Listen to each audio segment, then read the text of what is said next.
బాగుంది, కామెడీగా ఉంది. సూపర్. బంతిపూల జానకి ధనరాజు గారు సూపర్ యాక్టింగ్. మనకి ఈ కామెడీ సినిమాకి తేడా ఏంటంటే ఒకే షర్ట్ లో మొత్తం సినిమా అంతా తీశారు. సూపర్ గా ఉంది, బాగుంది. ఈ కామెడియన్స్ కి ఎలా ఉండాలనుకున్నామో అలాగే ఉంది. మేము చాలా ఆనందించాము మూవీ చూసి. ప్రత్యేకంగా మ్యూజిక్ చాలా బాగుంది. భోలే సార్ గారు మ్యూజిక్ చేశారని తెలిసింది. భోలే సార్ గారికి థ్యాంక్స్ చెప్పుకుంటున్నాము. ఇంకా ధనరాజ్ అన్న కూడా బాగా చేశారు.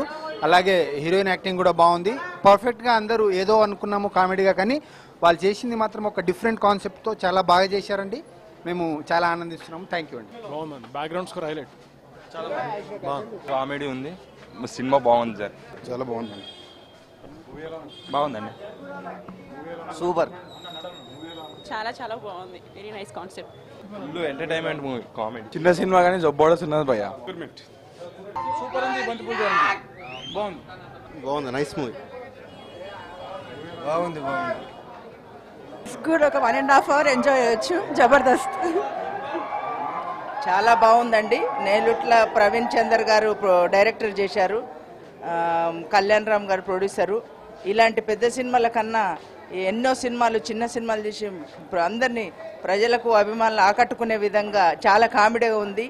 చిన్న ఆర్టిస్టులకు కూడా లైఫ్ ఇచ్చినట్టుగా ఉంది. చాలా బాగుంది. ఇలాంటి మూవీలు తీయాలని ప్రొడ్యూసర్లను, డైరెక్టర్లను కోరుకుంటూ సార్. యాక్చువల్లీ నా లైఫ్ టైంలో మంచి ఓపెనింగ్స్ కొట్టిన సినిమా అండి. నా ప్రయత్నాన్ని ఆదరిస్తున్న మీ అందరికీ thank you very much. Cinema అందరూ ఓవరాల్గా చాలా బాగుందన్నారు. ఇలాగే ఈరోజే కదా 11 o'clock షో కాబట్టి మెల్లిమెల్లిగా మౌత్ టాక్ స్ప్రెడ్ అవుతుంది. చూసిన వాళ్ళు అందరూ చాలా బాగుంది అంటున్నారు. నేను కూడా ఫ్యామిలీతో వచ్చాను. Thank you very much for all supporting guys. Thank you.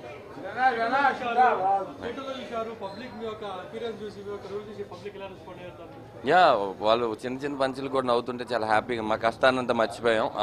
ఎందుకంటే ఎడిటింగ్ రూమ్లోనూ, షూటింగ్ స్పాట్లోనూ 1 సంవత్సరం పాటు కష్టపడి స్క్రిప్ట్ చేస్తాం. ఈరోజు చూస్తుంటే మన ఎఫెక్ట్ని వాళ్ళు ఆదరించినందుకు చాలా thank you very much all guys. చూద్దాం, సినిమా ఈరోజే ఇప్పుడే కదా రిలీజ్ అయింది. నాకు చాలా ఎక్సైట్మెంట్గా ఉంది. Thank you all. Thank you very much media. చాలా బాగా నచ్చింది. హాయ్ అండి, నేను మీ ముక్కు అవినాష్. సినిమా చాలా అద్భుతంగా ఉంది. అండ్ అందరూ చాలా ఎంకరేజ్ చేస్తున్నారు. ప్రతి పంచుకి నవ్వుతున్నారు లోపల. అండ్ ఫైనల్గా చెప్పంటే సినిమా ఎలా ఉందంటే బంతిపూల జానకి అంతే. థ్యాంక్ యూ సో మచ్ అందరికీ. థ్యాంక్ యూ సో మచ్ అండి.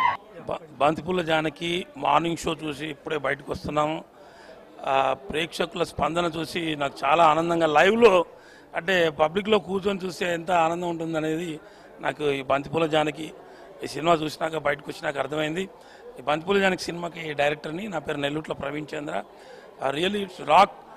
టోటల్గా సినిమా హౌస్ఫుల్ అయింది. ఇలాగే కంటిన్యూగా ఉంటుంది. మీ అందరి అభిమానం, ఆదరణ కావాలని కోరుకుంటున్నాను. థ్యాంక్స్ అండి. Thanks lot. చాలా ప్రతి పంచులకి సినిమాలో కమెడియన్స్ అందరూ జబర్దస్త్ కమెడియన్స్ ఉన్నారు. ఎవ్రీబడి థ్రిల్లింగ్ కూడా చాలా ఇన్స్పైర్ అయిపోయి ప్రతి క్షణం ఉత్కంఠంగా సాగుతూ, కామెడీతో పాటు ఉత్కంఠత అనేది ఈ సినిమాలో ప్రత్యేకత. అందరూ చూసి ఎంజాయ్ చేస్తున్నారండి సినిమాను. చాలా అందరు రెస్పాన్స్ చూసినాక నాకు ఇంకా డెఫినెట్గా మేము మంచి సినిమా తీసామని అనుకుంటున్నాము. నాకు ఈ అవకాశం ఇచ్చిన మా నిర్మాత కళ్యాణి రామ్ గారికి, తేజకి నాకు ప్రత్యేక కృతజ్ఞతలు. థ్యాంక్ యూ అండి. నమస్కారం అండి. ఇప్పుడే మార్నింగ్ షో బయటకు వచ్చారు అందరూ. చాలా మంచి రెస్పాన్స్ ఉంది. మేము ఎలా తీసుకొని ఎలా రెస్పాన్స్ వస్తుందని ఏ విధంగా ఊహించాం, ఆ విధంగానే ప్రేక్షక దేవులు ఆ విధంగానే దీవించారు. చాలా సంతోషంగా ఉంది.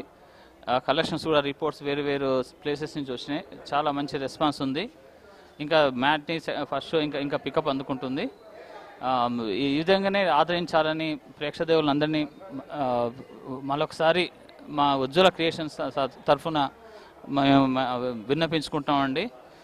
ఇటువంటి ఈ సినిమా తప్పకుండా హిట్ అవుతుందని మాకు గట్టి నమ్మకం ఉంది. ఇది total comedy, romance, thriller movie. మన జబర్దస్త్ టీం నుంచి 9 మంది నవరత్నాలాగా ఉన్న వాళ్ళంతా ఒకటే స్టేజ్లో ఒకటే స్క్రీన్ పైన చూసి ప్రేక్షకులు ఎంజాయ్ చేస్తారని మేము ఆశిస్తున్నాం. ఎంజాయ్ చేయండి, ఆదరించండి, దీవించండి. Thank you very much. నాకు ఒకసారి సడన్గా బాలసుబ్రహ్మణ్యం గారు ఆయన ప్రోగ్రామ్కి వెళ్ళారు. నువ్వంతా ఇళయరాజా కదా ఫాలో అవుతావు అన్నారు. అంటే ఇళయరాజాని ఫాలో అవసిన అవసరం నాకేంటి, నేను చాలా ఫీల్ అయ్యాను. ఏఆర్ రెహమాన్ గారు మీకంటే ముందు ఇళయరాజా గారి దగ్గర పనిచేశారు కదండి. అక్కడ పనిచేస్తూ అక్కడ నుంచి ఏంటి ప్రాబ్లం, అక్కడ నుంచి మీ దగ్గరికి ఎందుకు వచ్చారు? ఏఆర్ రెహమాన్కి కొంచెం ఒక చిన్న ఇన్సిడెంట్ జరిగిందండి అక్కడ. ఇళయరాజా గారు ఏమంటే ఇండస్ట్రీలో ఉమెన్ ఎక్స్ప్లాయిటేషన్ గురించి మాట్లాడు ఫుల్ లైమ్ లైట్లో ఉన్నప్పుడు ఒక 4-5 నన్ను ట్రాప్ చేశారు.